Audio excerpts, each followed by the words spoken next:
Hello and welcome to Chile Talk. After a long time away, I'm Neil Davidson. I'm with Pete Lee. Hello, Pete. Hello.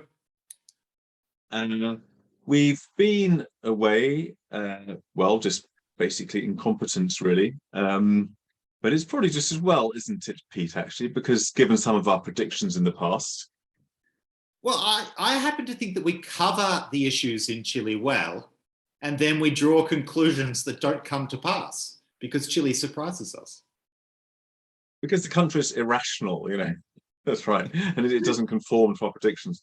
But anyway, what we're going to do is, this first time back after a while, is just have a quick look at what's been happening with the new government, which, of course, is a government of led by Gabriel Boric, the new president.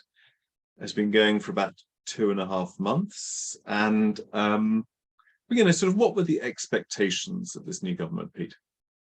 Well, I sensed there were two kinds of expectations. One of them was quite positive, that this was going to be a refreshing new government coming largely with personnel from a new generation, people aged in their 30s and 40s, going to be providing a new perspective, quite different to the old sort of centrist, centre-left perspective. The leading coalition is made up of the Frente Amplio movement, which came out of student protesters, student leaders from, around 2011, as well as the Communist Party. Chile has a very old Communist Party that's involved in the ruling coalition. So there were people who thought that this was going to be a refreshingly new government. There were other people who sort of looked at the institutional and governability problems that there are and didn't expect much from the incoming government. Right. And I suppose the former, those who thought it was going to bring real change and I suppose introduce a kind of European style welfare state. I think there was that kind of expectation, wasn't there? Or conversely, sort of, nationalize everything, destroy everything, and sort of, leave a sort of smouldering ruin in their wake. Those expectations were probably moderated by the fact they did bring into the government members of this tired, old centre-left coalition that has been governing the country, that had been governing the country ever since the end of the dictatorship until the fairly recent, more right-wing governments, right? Yes, well, the role of adult in the room among the former student activists has fallen to Mr. Marcel, who is effectively the treasurer, the minister for Hacienda. I think that's how we translate it into English. Okay, well, Chancellor of the Exchequer, I suppose, in Britain would be the equivalent, I suppose. Yes, and in Hacienda, he obviously has the ability to influence the confidence of international investment in the country, which has led to reasonably neutral results. Chile has not completely collapsed. It doesn't look set to completely collapse yet. This is all in the context, of course, of rewriting of the constitution and a vote coming in September, on September the 4th, as to whether or not to adopt a new constitution, which is an extremely colourful document that we'll have to talk about in another Chile talk. That's right. Now, how closely is the government identified with the new constitution passing the plebiscite that there's going to be to see if the new constitution is adopted?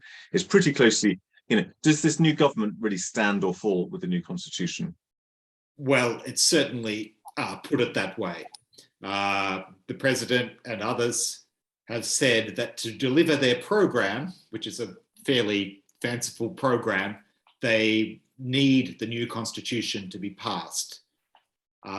So the two are well tied together. the current stage of the government does have something of a caretaker feel about it, in expectation of the constitutional plebiscite, whether or not to adopt this new plebiscite. So we're at an interesting stage. Right, the plebiscite on whether to adopt the new constitution. So just to quickly sum up, the Constitutional Convention will finish its work. It will present the country with a new constitution, and then it's yes or no. And then if it's no, it's back to square one, really, isn't it? Yes. Well, yes, we'll have to talk about that in some detail. One of the interesting things about the Boric government is its performance in communicating through the media has been largely poor. The actual voice of the government, who's the communist sort of rock star, Camila Vallejo, don't call me Che, Vallejo, who's a very charming woman and very good communicator. Despite her good communication, the communication from some of the other members of the government has been consistently poor. They don't seem to be in command of a program. There are a lot of semantic attempts to deal with trying to get difficult things done. For example, trying to sell a state of emergency or state of exception as something else, like an intermediate state. There's a lot of tying the tongue up in knots. Okay, let's go back a bit. Let's go back. What did this government set out to do, and what has it kind of actually achieved so far? That, as you might, of what you would have expected it to achieve at this stage, should we say?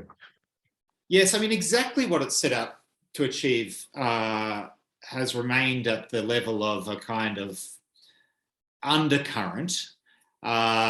Certainly bringing some kind of social peace after the angst and animus that broke out at the end of 2019 was part of it. People wanted to. Okay, so it's not kind of overthrow the bourgeoisie and empower the worker. They're trying to be peacemakers. They're trying to reconcile. Absolutely, and on that front, there are problems. There's problems with perceived unrestricted immigration, particularly people walking into the country through the northern deserts. The situation of having large numbers of immigrants in large cities such as Santiago, particularly Venezuelans and Haitians, and also the conflict with Mapuche groups, the Mapuche being the largest original people, as we call in Chile, an indigenous identification. There are instances of sort of armed antagonism from some Mapuche groups. That's right. I was a very unusual event, asked to appear on a current affairs program. We were asked questions, and is what's going on in the South terrorism? And I hadn't been warned of the question and rather struggled to reply. But I think the answer back then, this was rather more than 5 years ago, was it certainly wasn't terrorism, because they were just burning lorries, And I suppose the definition of terrorism is it has to cause terror and not just kind of inconvenience, right? But now we're getting very close to that, aren't we? It seemed to me, just from looking at what happened in Ireland, that it was bound to happen, given the way the situation was being mismanaged, just a kind of general sort of repression.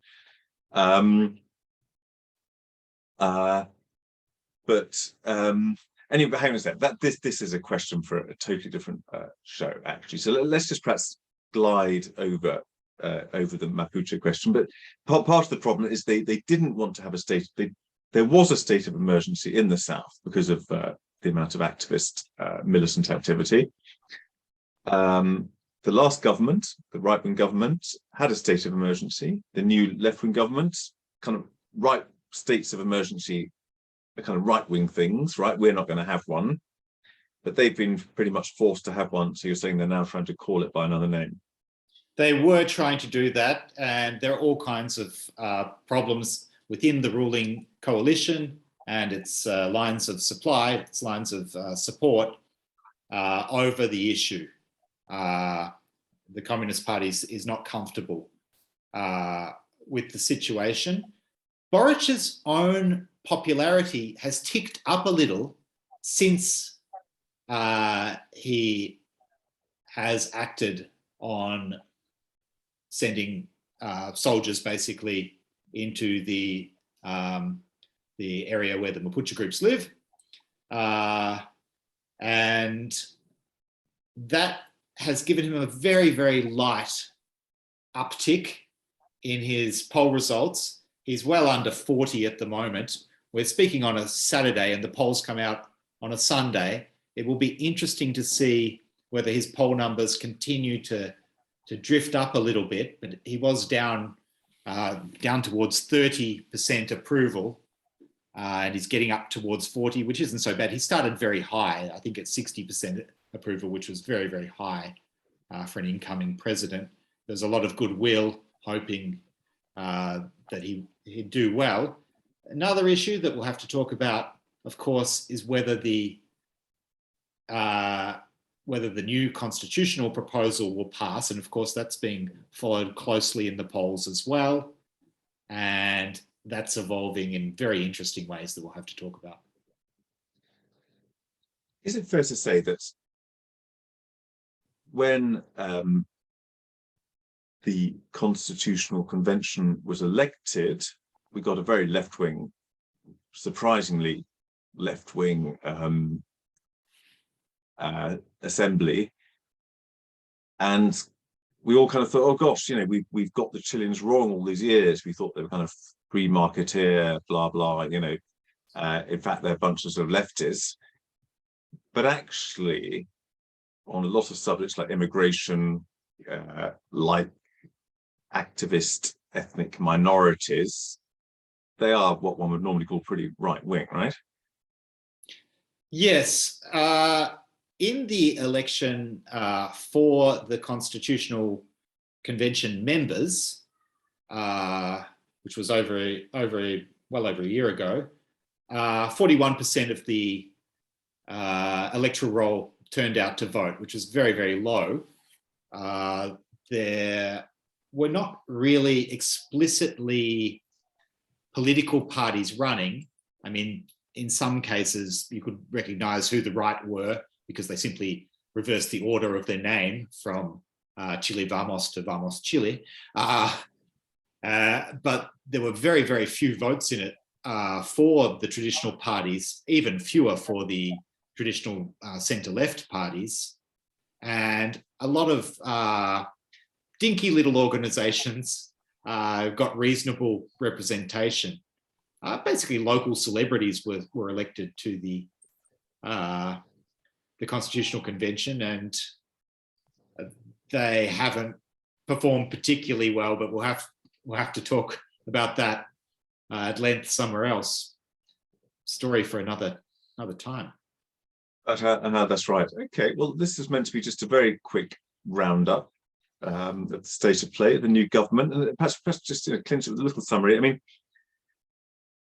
I don't know. I have a feeling that, you know, the Chileans have their ludic side since the end of the dictatorship. You know, they sort of like to occasionally let their hair down, and I kind of feel they did that by electing the convention they did, and also perhaps by electing Boric. And it's kind of like throwing everything up in the air and see what happens. And then when it all falls to the ground, they kind of rather hope to see it just fall back into the same old configuration, possibly.